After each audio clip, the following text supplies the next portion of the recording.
Good morning, everybody, and happy Monday. So we've gone through goals.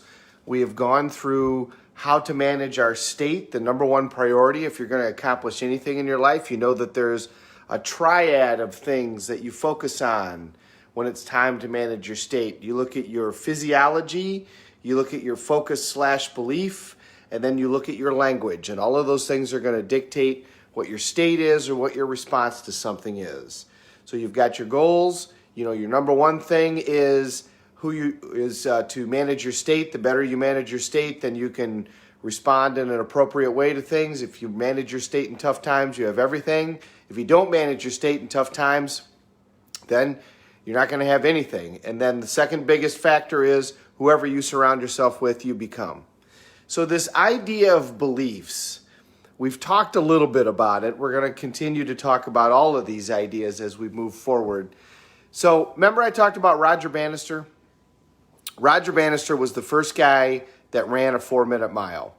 Up until then, not only did everybody say that running a 4-minute mile wasn't possible, scientists said that if a human being tried to run a 4-minute mile, they would die. That was what the scientists said. Roger Bannister then ran a 4-minute mile. How did he do it?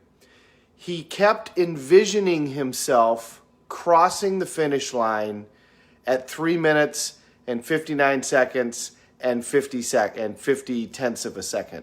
And he did that again and again and again. And he did it while he was running, and he did it while he was in peak state. That visualization is the same for your mind as actually doing it. If you very realistically envision something, and you, especially if you do it when you're using your physiology at the same time, you're conditioning yourself for these realities. And that's what he did again and again and again. And then he finally broke the 4-minute mile. That was the same thing that the Romanian gymnasts did, by the way, when they took the world by storm in the Olympics in the 70s. Nadia Comaneci. So after Roger Bannister did that, 30-some people ran a 4-minute mile within the next year or 2 years. I forget exactly how it went. It was like 8 people ran it in the next year, and then 32 ran it in the year after. You know, and now high school kids run 4-minute miles. So your belief about what you can accomplish is really the deciding factor in terms of what the ceiling is. And a belief is nothing more than a feeling of certainty. If you stop and think for a minute, there's a lot of beliefs that you had that you now no longer have. You know, we have beliefs about airplanes that were completely changed after 9/11 in a bad way. So a belief is nothing more than like a tabletop. It's got legs.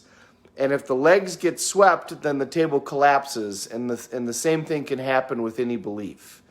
So understand that the reason that you do these reviewing of your goals and reviewing of your roles, and the reason that we do these incantations and we do these things during a morning workout is because we're conditioning ourselves to have a different belief about what is possible.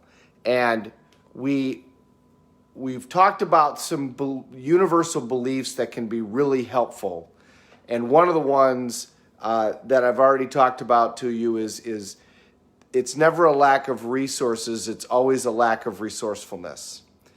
Another good one to start hearing is the past does not equal the future. We're in a tough time right now. We're in a tough economy, and we're going to get in a tougher economy. Does that mean that it has to be a tough economy for you? No matter what your business is, no matter what your situation is, if you were determined enough, if you made enough of a decision, if you had enough resourcefulness, could you create the outcomes that you want? Of course, we all could. Back in the 1970s, Elvis Presley was huge in Las Vegas. And when I was in 6th grade, I was the only kid that didn't join the Boy Scouts in my class. All the boys joined the Boy Scouts except for me. I don't know why. For some reason, the Boy Scouts just didn't make sense to me. And as a reward, my dad took me to Las Vegas. And said he taught me tools that were really useful in life. How to play blackjack, how to play craps. And it's a true story, by the way. We went to the Hilton in Las Vegas, and this is in the mid-'70s. Elvis Presley played at the Hilton in Las Vegas in the mid-'70s. There was a door greeter there, not a bellhop, but a door guy. The guys that get you the cabs. When you come walking out in Las Vegas, there's a door greeter there, and I'm forgetting the name because it's 4:30 in the morning. And you ask them to get you a cab, and they get you a cab.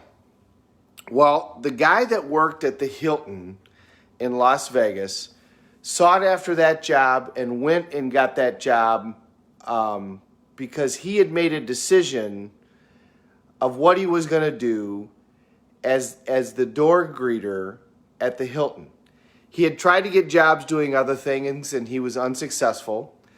That was a job that was typically given to college students, people just graduating from high school. It was a job that typically somebody only had for a month or two, and they tried to work their way into the casino where they would be a dealer, or they would be a bartender, or they would be something where they would make better money. It was something where you didn't make a lot of money. Well, he couldn't get a job in those other places, and so he decided that he was going to make a great living, and he was going to do it at this job. So he went and got the job at the Hilton because they had a tremendous amount of traffic because they had Elvis Presley. Now, normally, in the evening shift, they would have 4 people working on that one job, getting people cabs, getting people in and out of cabs, so that you had a set of cabs that were coming in where people were checking into the hotel, and a set of cabs that were coming that were taking people out of the casino where they needed to go. Eventually, he took over so that he was the only person that was working instead of 4. He was doing the job of 4 people at one time. When we went there, my dad told me, he said, watch this guy do his job, and then I'll tell you his story. He would run 5 cab lanes faster than if 4 people were running the 5 cab lanes. As you came walking out of the casino, he would talk to 10 people at a time and say, how many were you going? How many were you going? How many were you going? How many were you going? As the cabs were pulling up. And then he would divide you into sections. He would get the cabs all lined up, and then he would bring the people in, and he would walk them up and then walk them down, and he would do 10 people at a particular time. When you checked into the hotel, as he opened up the door, he asked you your name and told the bellhop, make sure you check in for Mr. Mahoney. Make sure you check in for Mr. Smith. When you came walking out of that hotel, no matter when it was, he would remember who you were. A year later, when you would come back to that hotel, he would remember your name when you came walking in, and he would remember the places that you went. So when you came back to that Hilton and checked back in, he would say, Mr. Mahoney, welcome back. Do you want reservations at some place, wherever? Because he would remember where you went and where you took your cab. Eventually, he had people working for him that when that would happen and you would say, yeah, I would love to go down to Binion's again, he would turn to one of his helpers and say, make sure you get Mr. Mahoney a reservation for Binion's for wherever he wants. The cabbies loved him because he not only did he move the line super fast, so they waited in line half the time as anywhere else, but he would remember what their fare was last time. So if last time through they got a short fare where they only drive somebody a short distance, the next time through they knew that they were going to get a good fare. They were going to get a fare taking somebody out to the airport. He knew all of their names. He knew what they were doing at the particular time. If there were cabbies that weren't any good, he would not allow them in. This guy made $125,000 in tips in the mid-'70s during a time where we had a recession going on, where interest rates were at 17%, where we had a gas crisis, where the economy was not good, in a place that nobody has to go. Nobody has to go to Las Vegas. This guy was making 125 grand. And you got to remember, $125,000 in 1974 is like $500,000 now. This guy made a decision that he was going to make a certain level of income, and he took a job that was supposed to be for high school kids and college kids over the summer to make $2 an hour, which was minimum wage back then, and he was making more money than the guy managing the casino floor. Simply because he made a decision and he delivered more value than anybody else. And by the way, while he did all this, he was entertaining as hell. He was fun to watch as he put everybody in their cabs. He wasn't stressed. He wasn't tense. He was having a great time. He told jokes. He entertained you. People couldn't wait to get out into that cab line so that they had a chance to meet this guy. The old adage of your attitude creates your altitude. It's never a lack of resources. It's always a lack of resourcefulness.